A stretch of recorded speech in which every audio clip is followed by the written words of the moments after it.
How's it going, everybody? It's Mike Norris. I'm here today with Rand Fishkin, one of our most esteemed guests we've ever had on. For those who don't know who he is, Rand was the co-founder of Moz, co-founder of Sparktoro more recently, and he's also an author of one of my favorite business books that I've read in the past couple of years, which is Lost and Founder, which is kind of his story and his journey as to how he got to where he is today. So what's up, Rand? Hey, Mike. Thanks for having me. Yeah, thanks for joining. I'll get right into it. In your Lost and Founder book, you talk a lot about both the positives and negatives of building a business and entrepreneurship and then getting funding and all that. And to me personally, as I was reading, I had never really heard about the negative side. I hear a lot about the positives and everything. And I'm wondering if that was sort of a common thing for you to hear from people. Yeah, I think so. For me, you've read my writing for a while, so I really like to be very, very transparent, right? And I think that the difference between honesty and transparency is honesty is not telling a lie. Transparency is telling the whole uncomfortable truth. Sure. Okay. And I find as a marketer, as a human being, as an author and a writer and someone who shares information with people, that uncomfortable truths are far more interesting and unique. They resonate, they attract attention, they earn amplification, and they help people. Sure. If you write a blog post about whatever, top 10 tactics to do marketing trick X, and it's the same old junk, is it really that interesting? As opposed to something that is unique, something that says something that people don't normally say. Before we got on the call, right? You were talking about the blog post that I published last night. Exactly. And you can see one of the first comments in there, right? One of the first comments in there is, I love this blog post, but did you just conflate conservatism and racism? You son of a bitch. Like I don't like that at all. Right. And literally the tip that comes from, I don't remember, tip number 6 or tip number 5 or whatever in the blog post was, be willing to make enemies. Be willing to piss people off, because you will also attract people when you do that. Right. And taking a passionate position is a unique and useful thing, especially in the corporate world where people are so unwilling to do that because they think they have to appeal to everyone. Yeah, great points. And I know, just in conversations with our clients and even us in the past, that there are things that we tiptoe around a little bit. Yeah. And you see it a lot. And even with our clients, there'll be times where we're like, we should do something like this. And, it doesn't quite work out. But no, I'm not. Yeah, and I think it's worth making the attempt, right? Like, I think that it's worth sharing uncomfortable truths. Like, hey, you told us, whatever, you client told us that you want to get a piece in the Wall Street Journal.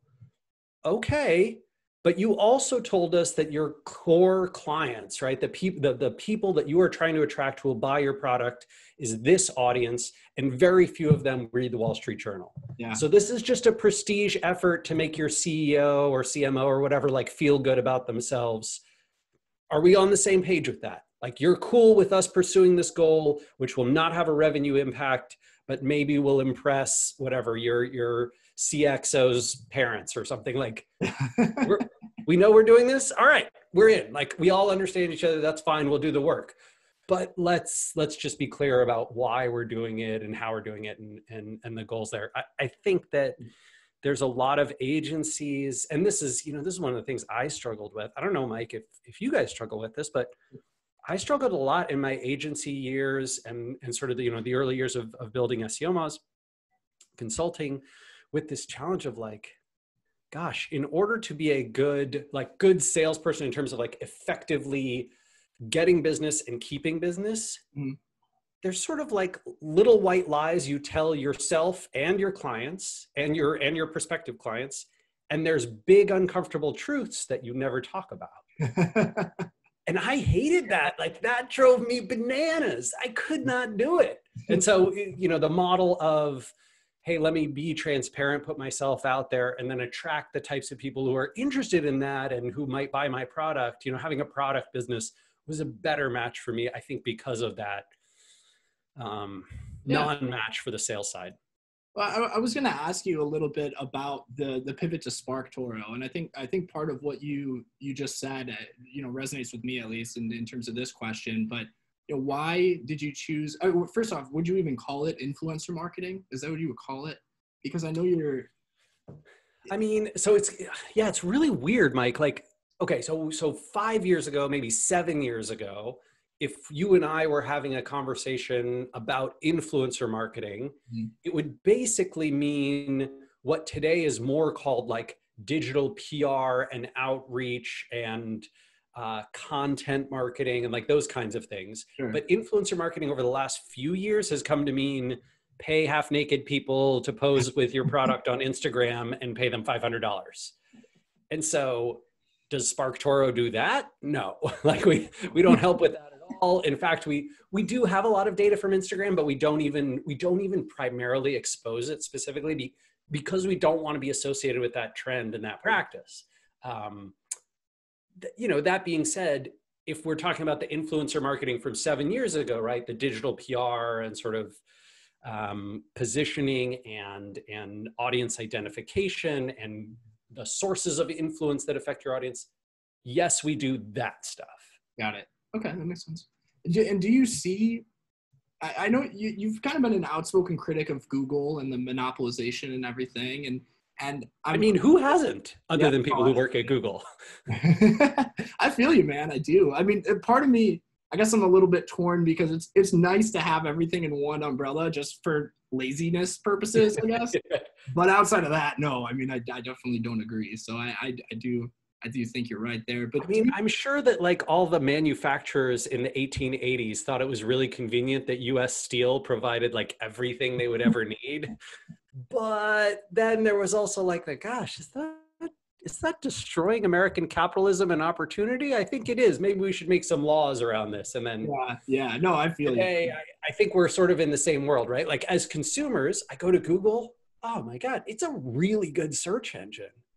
But as someone who wants small and medium businesses to succeed and have opportunities, I look at what Google has done in travel, flights, hotels, jobs, weather, movies and television and sort of creative arts of all kinds, every different vertical that they enter, finance. Now they're going into credit cards and bank loans. I look and I'm like, oh man, they're just taking out the competition by getting all their data and then like getting people to come to you through Google and then being this like middleman. Oh, it's pretty ugly. Well, yeah.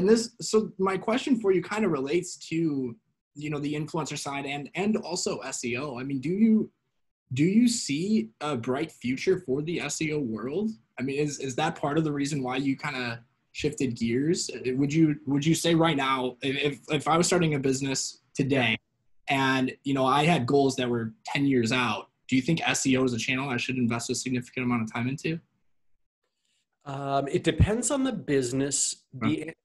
In many cases, I would say the answer is probably you should do some investment in SEO. The weird thing I think about today versus 10 years ago, 15 years ago is whereas 10 years ago, I would have said, hey, put a commensurate amount of effort into SEO as that channel can pay you out. Right? And SEO can be a huge payout channel if you're successful at it in the right sorts of fields. Today, I would tell you to go under on that. I would not put commensurate effort in because SEO as a channel has so much potential to decline as Google sort of destroys that opportunity to keep the traffic for themselves or to build their own properties or to send it to other Alphabet-owned companies. I worry significantly that 5 years from now, whatever sector you're in, if you're doing SEO, it could be like what happened to, Vimeo and Wistia and all the video platforms 5 years ago when Google was like, oh, wait a minute, are we sending traffic to other video providers? Why would we do that? Let's send it all to YouTube. Yeah. Right? And it's like, oh shit, you know, you're suddenly just out of the game, right? Just completely taken out. So I worry about that.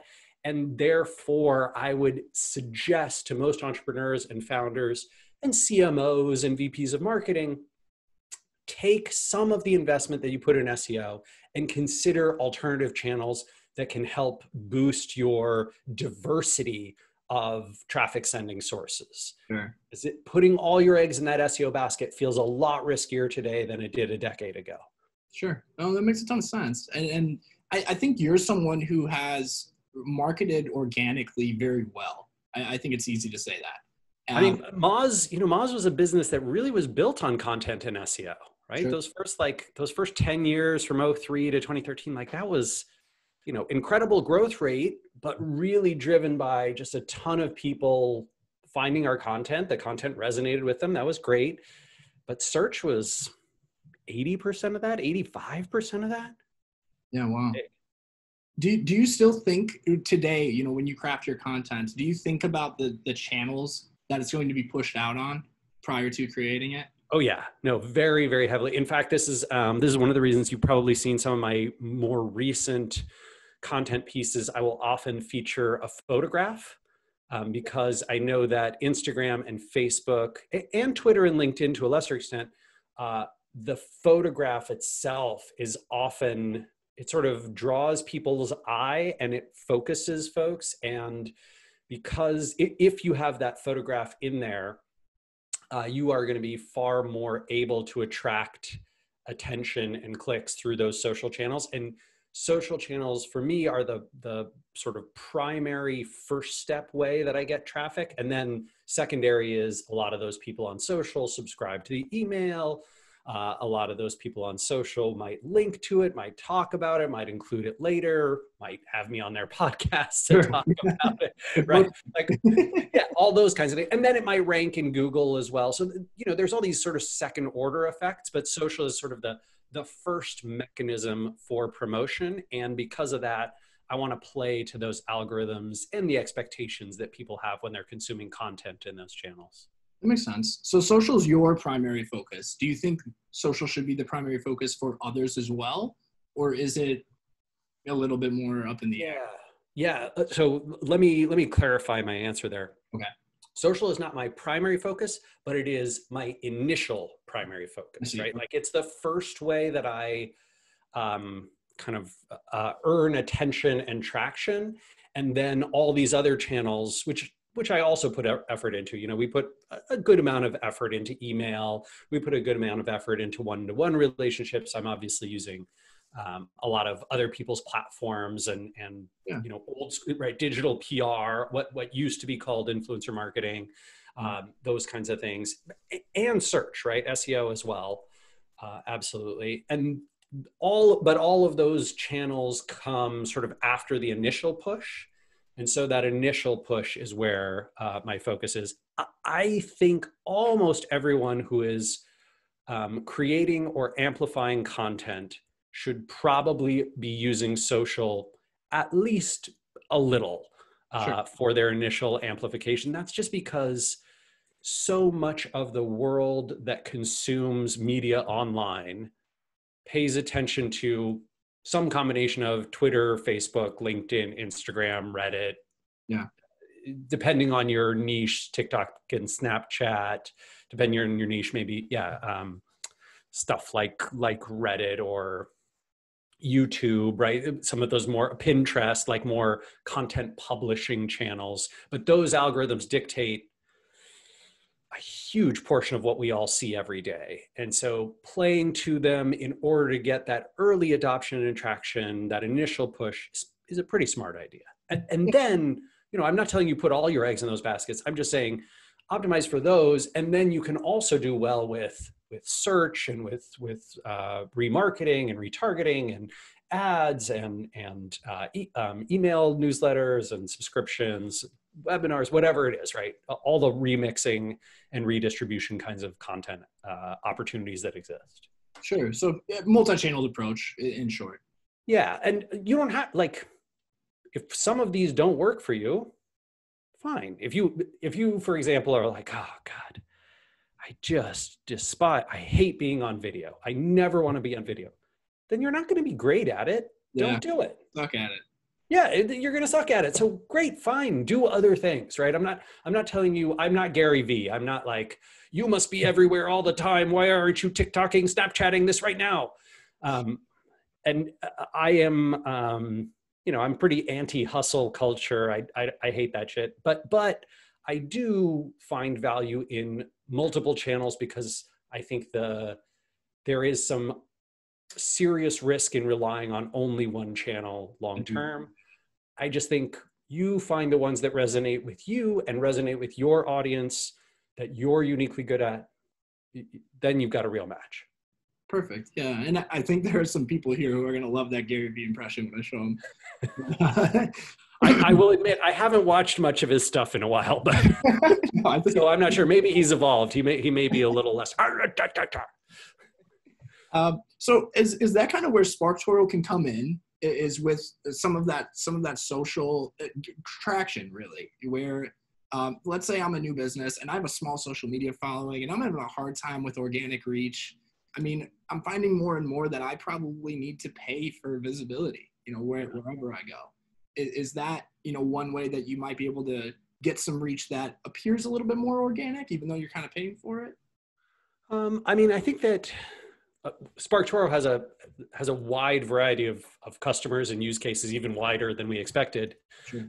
When we launched it. But my broad advice from that perspective is, if you are struggling to get traction on social channels or with your content, I might rethink a few things, right? I might rethink, generally speaking, whether you should be paying for amplification if organic amplification is not working well. The frustrating part about it, I'm sure you've seen this, right, in all your ad efforts too, Mike, right, in your agency has, which is if you try and push something, a message that you post on your whatever Facebook page or in Instagram or something, and you try and amplify that with paid spend, the network will let you do it. Like, they'll let you spend as much money as you want. Yes, they will. But the engagement that you get from that paid amplification, if the organic amplification didn't work well, is pretty bad. Yeah. Like, it's kind of terrible. So to be honest, weirdly enough, right, ironically enough, you kind of want to spend paid amplification dollars on things that have already done well in organic. Yeah, I like that. And so if you're not getting organic traction, paid amplification probably isn't the way to go. You should probably take those dollars and go, work with an agency to improve the positioning, the pitch, the content itself, who it's targeting, how it's reaching them, what formats you're using.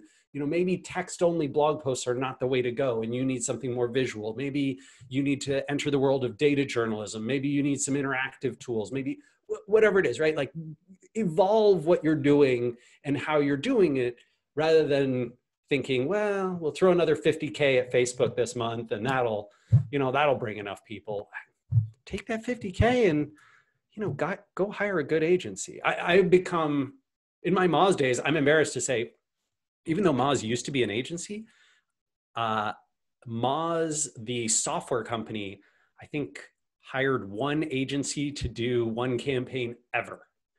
Wow. Super dumb. Sparktoro has now hired like 6 agencies already to do all sorts of things. And it works really well. There's a lot of founders. I'm not saying this to like blow smoke, right? I truly mean it. We have used a bunch of agencies and consultants and contractors. And what I always hear from founders is, when you hire people, no one believes in your business as much as you do. So no one will work as hard as you will. No one cares as much as you do. That's wrong. Agencies care as much as you do. Their business, their livelihood depends on it. Yeah, it's very true. And they know that, like, you won't re-up for next month. You won't re-up for the contract if they don't put in the work. So, my God, How did I sleep on agencies for a decade? What was wrong with me? Well, you guys did a great job at Moz. Whiteboard Fridays? This is like, Yeah, look, I mean, I'm not talking exclusively about the marketing side. I think we should have hired agencies and consultants and sort of, dev shops in engineering. I think we probably should have done it in strategy. I think we should have done it in product development. I think we should have done it in customer analysis. I think we should have done it in quantitative research, like all these areas. I'm not just talking about marketing, sure. but I think the Moz team, if I had to go and do it over again, I probably never would have gotten above 50 employees and would have used agencies for almost everything else. Nice. Okay. Yeah. One thing I want to bounce off you. I don't know if are you familiar with Dave Gerhardt? He's the CMO of Privy. Yeah. I've seen him, I think, pop up on my LinkedIn feed from time to time. Okay. Yeah. So he's really big into copywriting and things, and I follow him a little bit as well. And one of the things that he always says is to use social media as a testing ground, where you can kind of see, what resonates with your audience. And I really like that personally, but I feel as though it's something that I've had a hard time with gauging the response on various things, because you can only put out so many pieces of content just due to time constraints and things. So how, and I think, double-barreled question here, be ready. I think, something that I've noticed you do is you tweet a lot. And I mean, you're putting out like content, and it's good, like it's intellectual stuff. And it seems like you're always on. How do you have time for this kind of stuff? Yeah, I mean, part of that is just, it's a habit. And so when you build something as a habit and sort of a reflexive muscle, whether that is, consuming content and then sharing and amplifying or whatever it is, it sort of seeps into the cracks of your day and it becomes a second nature sort of activity. Okay. And tweeting is like that for me. Same with posting on LinkedIn, right? Which I do relatively often, Facebook and Instagram less. But I think the challenge there, and Casey, my co-founder, has given me a hard time about this. He's like, hey man, Twitter doesn't need any more of your content. Sparktoro.com/blog needs your content. I'm like, yeah. All right, Casey, I got you. I'm going to work on that. So that is something I need to tune my attention to. And I want to be wise to the fact that while building up those social channels over time has been very valuable for me in my career, I think that some of that value is actually declining as the average reach on social declines and the social networks become less about showing your content to your followers and more about showing the content that earns high levels of engagement and recidivism to everyone. Sure, that makes sense. You've probably seen this in your Facebook feed, and your LinkedIn feed, and your Twitter feed, and that kind of stuff, which is like high controversy, high engagement content does really well. Low controversy, useful, interesting content doesn't do nearly as well as it used to. And this is part of, I don't know if you followed like Tristan Harris and his like testimony before Congress. He was the design ethicist. I think I'm saying that right, at YouTube for a while. Okay. And he sort of quit in protest because he said, YouTube, we are basically normalizing, funding, and profiting off of hate speech and amplification of hate speech. And he was right? I mean, this was back when the big controversy in YouTube was essentially that it was a breeding ground for the Holocaust never happened types of conspiracy theories, that sort of stuff. Now, I don't want to say it's gotten worse, but it's gotten like different bad, like new types of bad. And Facebook, the same thing, right? And Twitter, the same thing, and all these places. LinkedIn has somehow remained mostly clear. I think there's like a weird anti-vax undercurrent on LinkedIn sometimes, but it's pretty quiet comparatively. This challenge of what the social networks amplify has repercussions for all of us in marketing. So if Facebook is primarily showing like secret lizard people run a pizza dungeon with Hillary Clinton kidnapping children. They might also be vampires. Like then those are opportunities for content visibility that your business doesn't get anymore, right? You aren't getting in front of your followers and fans. The pizza dungeon is. And so, you sort of got to alter your tactics, right? Either you engage in some pizza dungeoning of your own. I'm not actually suggesting that type of, whack job content, but something that is controversial and engaging and, has that sort of spark of attention earning, or you try to look for channels where your more commercial business focused content can have success.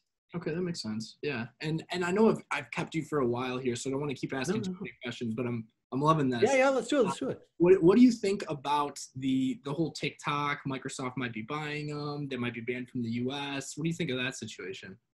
Yeah, interesting. So, let's see. A few thoughts. I have seen the analyses of TikTok's tracking, and I agree with the sort of tech critics who say, look, Facebook has done some pretty bad stuff. Twitter is not great either. Plenty of social networks have culpability and practices they shouldn't be engaging here. And TikTok is 10 times worse.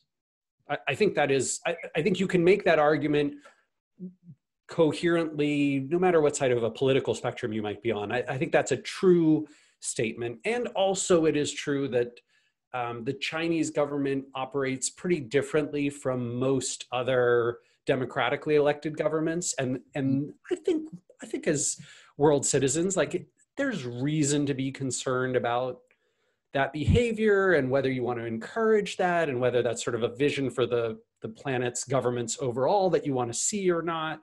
I generally don't want to see it. And I'm pretty critical of a lot of Western governments too, but I don't share that vision.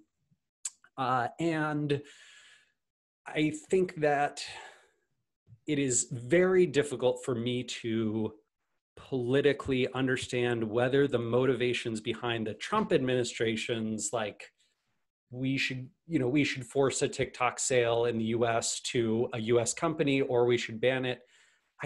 I can't quite tell because I have so much distrust of the administration generally. I can't quite tell if it's a right move or not, to be honest. Like sure. It's just, I've read some nuanced takes from some different people about, well, it sets a dangerous precedent. So even if all these negative things about TikTok and the Chinese government are true, it's still problematic for all these reasons.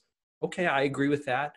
And also, gosh, TikTok is really bad and I don't really want to see this data in the hands of the Chinese government anyway. And election manipulation is so rampant in the US and so easy here compared to other countries. Maybe I don't want that either. I don't know. What a hard, that's a thorny problem. I am very glad I'm not in politics, so I don't have to worry. As am I. Well, last question. Terrible. I don't know if you have thoughts on this or where it might go, but what do you think of the recent big tech hearings and all that? I mean, I actually saw some tweets from you where you kind of analyzed some of the documents and things, and I mean, it was pretty clear evidence that they were engaging in some anti-competitive behavior. Oh yeah, it is. It's pretty remarkable. I think for people in my old world, in SEO world, right? Like there's that one email, I can't remember who was in there, but it was sent to like Amit Singhal and Larry and Sergey. They were all copied on it, right? And he's sort of like, now we should double down on our use of user signals like clicks to make sure that we can use our monopoly power to make sure no one can ever compete with us because we have the most searches. And you're like, oh, well, that is exactly what Gabriel Weinberg, right, from DuckDuckGo told Congress last year in his testimony. He's like, this is the reason that no one can compete with Google, right? And Bing can't catch up because if you're 5% of the market, you can't compete with someone who's 90% of the market because they just see too many searches and they can use that data in so many ways. And also, I think a lot of SEO folks found it fascinating that, hey, wait, hasn't Google denied using user signals like clicks? But here's this document internally saying from their executives, dear algorithm team, I want you to double down on your use of user signals and clicks. Whatever. It's that kind of thing. I thought, there's a lot of other documentation in there, like for folks who are like deep in the Silicon Valley venture capital ecosystem, seeing the memos about which companies they should buy, the YouTube memo, for example, noting that one of the big reasons to buy it was sort of a back scratch to the investors at Sequoia. Jeez, man, like you think that it's all, well, it's tactics and strategy and they analyze your company and it's really important. No, it's just the same fraternity, old boys golf club, BS that's been happening for hundreds of years in this country. And that's a little disappointing to see, right? You don't love that, but I don't know. So I think a lot of people who have been critical of Google probably looked at those documents and said, yeah, this doesn't surprise me. And I think a lot of people who've been their defenders looked at those. No, you know what? A lot of people who've been their defenders didn't look at those documents. That is 100% truthful. I'm going to agree with that. Do you think though? Do you think anything's gonna come of this, or do you think they're gonna get a slap on the wrist and walk away? Maybe have to dissolve some smaller silos of their business that maybe don't quite matter. Or yeah, so that's a great question. Let's see. If I had to put money on it, I would say that we will see something more significant than a slap on the wrist and a big fine, and something less significant than what probably should be done, which is something like a breakup of YouTube and Google, and maybe splitting Google Maps out from Google core search, and maybe potentially saying that Google cannot enter businesses where it also offers advertising, something like that, right? Kind of like what India did with Amazon. I think that's, that would be sort of the furthest reaches of what you might hope for as someone who, sort of believes in antitrust. And on the most conservative end, it would be, here's a few $100 million or a few $1 billion in fines. And I think we're going to be ending up somewhere in between those. My big concern right now is so Barack Obama and Joe Biden, when they were in office, their administration had a very, very cozy, friendly relationship with Google and their executives. And that has generally persisted. And, when the FTC sort of, that all their, this is back in 2013, 2012, something like that. They had the Google antitrust case kind of brought to them, and they voted and said, hey, we should, all the recommendations, were that they should pursue the case, and they voted it down with political pressure from the White House. I didn't know that. Yeah. So there's a big New York Times article kind of all about the insider battle. And, I think in retrospect, right, you and I and a lot of people in search world can look back at that time period and say like, oh, I kind of see how, Google was still this golden child, and big tech companies in general were still very worshipped in the United States. I think it's really been the last 6-7 years that that they've taken a nosedive in public perception. And so I guess maybe I can see why the Obama administration would shut those things down. But part of me thinks the relationships were a big part of that too, right? And so I worry that if Biden wins, which this is not a reason to vote against Joe Biden, right? Let's be real. When you consider someone for president, right? When you consider political parties for president, you have to choose the least bad option. Yeah. So being like, well, you know, Joe Biden will probably bring back laws and norms to the United States and make it like a safe and good place to live, and comparatively to what a Trump administration might do. But I don't like his antitrust stance on Google. That's not a real trade-off, right? Like, you don't, that's not how politics works. So you got to vote for your least bad option. But that being said, I do worry that if Biden is elected, we might see these investigations just kind of closed. Interesting. Yeah, and that would suck. Granted, you know, the investigations this time are broader. It's not purely federal. The state's attorneys general, I think 9 states attorneys general are bringing cases. So who knows? Who knows? Yeah. I figured it was kind of a who knows answer, but yeah, I mean, I figured you knew better than me, so I figured I'd ask you. Yeah, and I find it fascinating too, right? Because I think if you are if you're a business that's sort of betting on marketing, betting on search, betting on SEO, betting on this traffic stuff, like you might have the question, why are Mike and Rand talking about this? Like, how does this matter to me? Sure. I will tell you, friends, right? If there's a world where YouTube is split from Google, YouTube is the United States' second largest search engine. Yeah. By a significant margin. They're like 5-6 times the size of Bing. YouTube will suddenly become a very, very interesting secondary marketing channel, secondary advertising player. They're almost certainly going to do a lot more creative things than what Google does with YouTube right now. They'll be much more entrepreneurial, right? That conflict between Google and YouTube would create a lot more opportunities for all of us as marketers. So, great point. Hey, let's be real. Our opportunities will dramatically increase. The diversity of our options will dramatically increase if a significant antitrust case is brought and executed against Google. Will it be more inconvenient for us as sort of internet users? Maybe slightly. I'll take it, right? Like, I'm happy to have some more inconvenience in exchange for a fairer market with less concentration of wealth and power. And more innovation.